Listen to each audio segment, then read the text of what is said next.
Collectors are very familiar with the concept of a holy grail, or as some would call it, their white whale. It's something that anyone who collects anything eventually has. It's the thing that one day, if the stars align and you're fortunate enough, you might be able to add it to your collection. The term holy grail comes from mythology, where Arthurian knights would be on a quest for a magical cup that possessed special abilities. Hundreds of years later, the term white whale was coined by Herman Melville in his 1851 novel Moby Dick, a story of a fisherman relentlessly hunting a rare creature. These terms help get the idea across that a collector's pursuit is persistent. These items can be so rare you might never find them, or they can just be plain expensive. There are holy grails for basically every kind of collection. If you collect Pokemon cards, it might be this rare Pikachu card. If you collect Blu-rays, maybe it's an out-of-print Criterion. And if you collect toys, there's an overwhelming amount of figures to choose from. The Mafex Amazing Spider-Man, HasLab Galactus or Sentinel, Mezco Punisher, Hush Batman, old Teenage Mutant Ninja Turtles figures, and of course, the superposable Spider-Man. For me, there's one figure that I have always wanted, my personal white whale, the Figma HunterxHunter Gon figure. I have been a massive fan of HunterxHunter for a long time. The manga originally debuted in the 90s, and it also had an adaptation in 99 and in 2011. I started watching the 2011 as a preteen, and it quickly became my all-time favorite anime. The world that Yoshihiro Togashi created was unlike anything I'd ever seen, and the characters were incredibly layered. I was a huge fan of shows like Dragon Ball and Fullmetal Alchemist at the time, and still am, but HunterxHunter took the shonen formula those shows followed and completely flipped it on its head. The storytelling took countless twists and turns with excellent animation and emotionally charged fight scenes. I was hooked immediately. In the 14 years since it initially started airing, HunterxHunter has remained not just my favorite anime, but my favorite manga and arguably my favorite show. Gon has become my favorite character in all of anime. There's just something about this little dude's stubbornness and optimism that is so infectious, and creates a great narrative arc for him that really takes a compelling turn in the Khmer Ant arc. And being such a big fan of the show in the 2010s, surely I must have stocked up on merch, right? Wrong. Kids these days have no idea how good they have it. Having cheap and plentiful merch at every novelty store and getting their favorite characters in Fortnite. If you liked HunterxHunter in the 2010s and you didn't live in Japan, you were out of luck for any merch. Even the niche stores that were supposed to carry anime stuff like Hot Topic never had shirts or even stickers of HunterxHunter. Like, this wasn't Dragon Ball or Bleach or Pokemon where the merch was everywhere. I had to have a buddy bring me home a Gon button from Tokyo when they went and visited, which is still the coolest thing ever. Over time, merch became easier to find, but being a toy collector, I was still in the trenches. The only superposable, if you can even call it that, Gon figure that was ever released up until this year has been the Good Smile Figma Gon. Same goes for Killua and Kurapika, no Leorio for some reason. Think about that. Imagine if the only Goku figure you could buy, I'm talking you can't even get Dragon Stars or third-party figures, was the initial SH Figuarts Super Saiyan Goku. Or if the only Spider-Man figure you could find was the first Revoltech Spider-Man 3 figure. That would be insane. Well, welcome to my life, because that reality is the one the HunterxHunter fans have been living since 1998.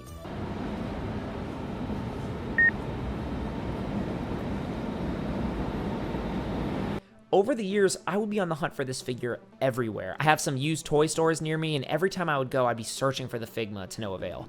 I've been collecting import figures since 2014, the same year the Figma Gon came out, but it was definitely a gradual process. I started with the SH Figuarts Krillin and slowly branched out to companies like Revoltech, Mafex, and eventually Figma. Imports can go up in price really fast when they're discontinued, and the Figma Gon is no exception. And if you'd like to buy him online, the only real place you'd find a seller for this guy was on eBay, where they'd charge quadruple the original retail price. At some point, I kind of just gave up hope that I'd ever get my hands on a quality figure of Gon. I even tried buying the main trio of Figma figures for near scalper prices on Instagram, and got scammed out of like $400. That's how desperate I was to get my hands on this toy. Well, my desperation won out eventually, because last week I ordered the Figma Gon on eBay, and finally my holy grail is within my grasp. But before I unbox the figure, drop a comment here and let me know, what is your personal white whale? What is the one figure or item that you've always dreamed of getting? Sorry for the bad angle and terrible lighting. This is the first time I'm doing anything in this apartment like this, so it's gonna be a little janky, but here we go. Guys, we got scammed. We were 11 or whatever when this figure came out, 12. We waited till, I don't know, a long time for this figure. Wow. Wow, this is a big deal for me. I'm like almost feeling emotional. This is crazy. Long time coming. I'm like kind of just avoiding touching the figure. I'm like, wow, okay, bro. You don't know how to turn the joints back? Like, what are we doing? This is so, oh my gosh, this is amazing. And wow, it's just, I mean, there's no real scuffs. The fact that it's in my house, I'm just blown away. I cannot believe this is here. This is amazing. This means so much to me. It just doesn't feel real. It's my holy grail. It's the #1 figure I've always wanted my entire life. My grail is finally here, and is he as incredible as I always imagined? Honestly, he's not perfect, but he is amazing. I've never been a huge fan of Good Smiles figures. Outside of the Zelda figures and a select few like the Figma Red, I don't really love their approach to toy design. Unlike my favorite companies, Tamashii Nations and Kyoto, Figma makes their figures have limited articulation by relying on singular joints that don't get great range and stick out like a sore thumb. Instead of hard plastic, most have a soft, rubbery feeling material, and the finish on the plastic can rub really easily. These problems are apparent here, but let's talk about the good stuff first. First impressions is this Gon looks amazing. Putting him in a vanilla pose and making him look good could not be any easier. This is the kind of figure you just put on your shelf and he looks great without any real effort at all. I love the detailing Figma did here. The clothes have the slightest rubbery look without looking cheap, but then the skin and hair are done on a really nice matte plastic. As I mentioned earlier, these areas can scuff really easily, but I'll try to be careful with them. The figure seems really well proportioned as well, something that seems harder for figure companies to nail nowadays. The overall presentation is just really nice, and the main face is adorable, but maybe my favorite thing about this figure is his yelling faceplate. There's something about it that feels like it's representing the anime so well. Characters do a lot of yelling in this show, maybe not Dragon Ball Z levels of yelling, but Gon's main move is him yelling out rock, paper, scissors, and this fits that really well. I love how expressive this face is, and it really makes the figure for me. The paint and sculpt are fantastic, and the accessories are pretty great too. You get a nice selection of hands, everything you really need for a Gon figure, and he comes with this cup and a water accessory that lets you recreate the scene where Gon realizes his Nen type. But the best accessories by far are his backpack and fishing rod. This backpack fits him perfectly and even pegs into his back, so it's not going anywhere. The details are really nice. I love how much attention this Figma pays to the source material. The fishing rod is perfect. It comes in 2 different sizes, closed and opened, and can even be stored in the backpack. When it's all put together, this figure is a beautiful sight to behold. My only real issues with this figure are with his articulation. This is a 2014 Figma, and it shows. Going in, I expected his arms to have limited range, and that's definitely the case. Designing a figure that's supposed to have a wide range of arm movement with no bicep or shoulder swivel is a crime. He just can't really pivot his arms well, and it bums me out. Not to mention the average elbow joint. If you're trying to get this guy to hit his Jajunkin pose, hopefully I'm saying that right, it's not happening. The ab crunch is barely there, but the leg articulation is actually pretty good. My right leg is a little loose, but that's what can happen after so many years. They have decent range and are good for running or kicking poses, but his upper body won't nearly be able to keep up with them. Lastly, the head and neck are just awful. He can barely look up, barely turn his head, there's next to no range here at all. For portraits and vanilla poses though, this Gon is incredible. Even shooting photos for this video, I had an awesome time as he's just super photogenic and light hits him in all the right ways. And going into it, I knew this was a Figma. They're not known for their superposability, they tend to look high quality and great on a shelf, but they aren't the figures you get to put in crazy poses. Another thing to add, this figure came out over a decade ago. The toy collecting landscape was just so different back then. And even though he hasn't aged flawlessly, I am really pleased with this Gon. I am beyond thrilled to add him to my collection and to have my favorite manga character in figure form. But if this was the only Gon that was ever made, I think I would be disappointed. There's still a ton of untapped potential with this character, so many opportunities for different accessories, so many poses I'd like to try and recreate that the Figma physically can't hit. As I've gotten older, I've kind of continued to gravitate towards the import companies I like, even more than domestic companies, because they produce insanely high quality figures with plenty of accessories, and I always prayed that one of them, preferably SH Figuarts, would take a crack at the HunterxHunter license. Flash forward to this year 2025, and through a live stream, we finally got our first look at SH Figuarts' new line of HunterxHunter figures. This has been my all-time dream collaboration. I could not have been more excited, and the figures looked somehow better than I could have ever imagined. The wait was agonizing, but less than 2 weeks ago, the SH Figuarts Gon arrived at my door, and he genuinely blew me away. Every single complaint I had about the Figma Gon has been solved by this figure, and then some. This toy is an absolute dream come true in every way imaginable. The jump in quality that 11 years can make is downright unbelievable. I know it sounds cliche, but this figure looks like it jumped right off the screen. The attention to detail is great, it genuinely looks just like the anime. His faceplates are all fantastic, my favorites being these serious faces. I really would have liked if he was looking straight on, but the side eye isn't too bad. On this face, it actually works perfectly if you're getting him into his Jajunkin pose. I just don't know why both of his serious faces needed to have a side eye. I wish they took notes from the Figma and gave him a yelling face looking straight ahead. But the details on these faces are great. His eyes are big and super expressive. They got his facial expressions just right. The happy faces are also so fun. It's easy to get him into a happy-go-lucky pose with these. They really nail his character's vibes so well. The rest of the body looks great, but my biggest disappointment with the presentation is just how shiny everything is. I haven't hit him with a matte coat of paint yet, but I shouldn't have to. This figure should have a matte finish like the Figma. The shiny plastic makes this look so much cheaper than it feels, because it feels great in hand, but you wouldn't know it based on how easily light reflects off of him. If he looked just like the promo pictures, I might have actually shed a tear. Now with articulation, unlike the Figma, I have zero complaints. He has phenomenal range, and I was able to get him into some pretty out there poses. He has these extra joints like in his thigh area that you might think are unnecessary, but when you try and push this figure to its limits, it's so essential. SHF started using these with their Naruto line, and honestly, I think it's implemented way better here. Those figures can feel a bit unstable, but this Gon figure has great balance and can stand up with next to no fiddling. He can hit all of his essential poses with ease, and unlike the Figma, can actually look up at the sky.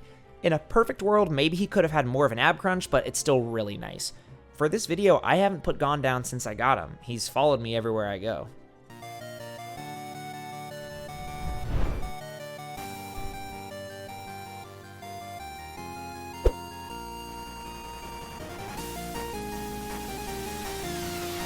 But as I was getting shots for this video, my worst nightmare happened. His wrist joint broke. I've done a few of these videos, and not once has one of my figures broken as I was doing it. I am very careful with my figures, but I guess this guy's wrist was under too much stress because the peg popped right through the joint. I tried using some super glue to fix it, but it didn't work great. In the future, I might swap his wrist for Naruto's or something. The nice thing is that the joint can kind of be stuck in place, but it can't move well without falling apart. So if you see any shabby poses in this video, that's why. For accessories, he comes with a great amount of hands and the previously mentioned faceplates, as well as some effects for his attacks, which look awesome. It's so nice how easily they just fit on his fist or fingers, takes little to no effort. It's pretty disappointing that he doesn't come with a backpack or fishing rod though, but apparently the Figma backpack fits if you remove the peg, so I might have to try that out. I think this figure is nearly flawless. SH Figuarts made the figure of my dreams, and I'm still just blown away by how much fun he is to handle. I haven't had this much fun posing a figure since the Reveltech Spidey 2.0 probably, and that's really saying something. Now that I have both the Figma and the SHF, I love both of them so much for very different reasons. The Figma has so much nostalgia going for it, and if that clouds my judgment, honestly, I don't care. I love him. He looks so well proportioned, has a beautiful matte finish, and looks perfect in vanilla poses.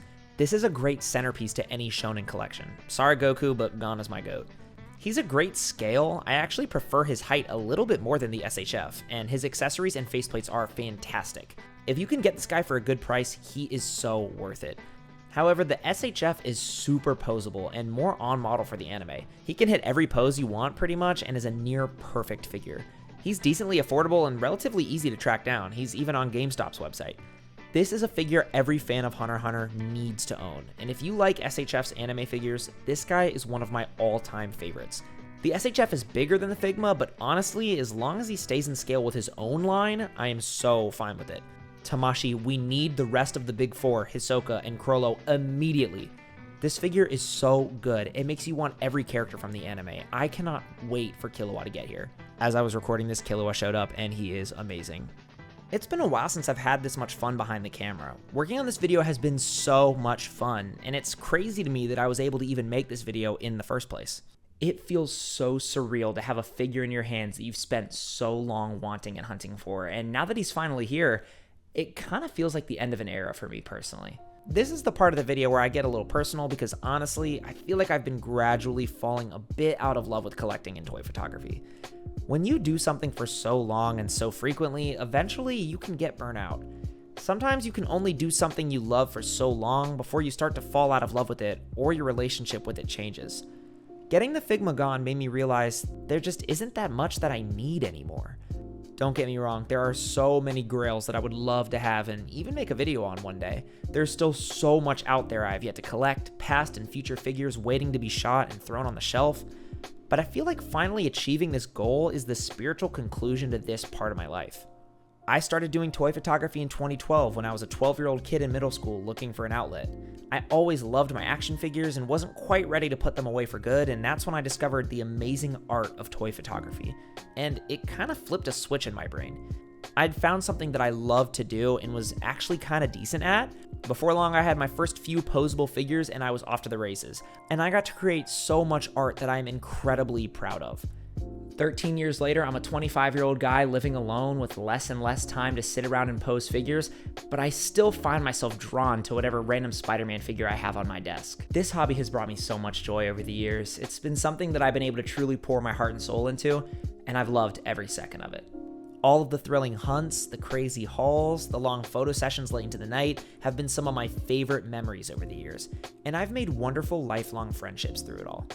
But like I said, I started this hobby 13 years ago. That is so much of my life dedicated to one thing. And honestly, part of me is excited to try something new.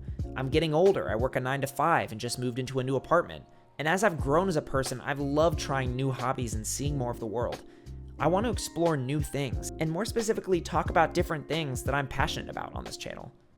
Does that mean I'm done with toy photography, that I won't make any more toy videos? Not a chance. I have a ton of videos in the works, a majority of them toy related. I will hopefully never stop. My love for figures will always be there, but it may look a little different. The sentiment I want to express the most with this video is that I'm so grateful for the blessings I have and how far I've come, and I'm beyond excited for the future. Thank you so much to everyone who watches these videos. I never expect to get a lot of views. I don't make these videos to make money, to get attention, or to follow trends. I love talking about stuff that I like, period. And to hear that some of you are passionate about the same things means the world to me. Thank you all so much for the kind comments and for the support over the years. It means so much to me. But more importantly, thank you guys for watching, and I'll see you next time. Peace. In-art Batman video coming really soon.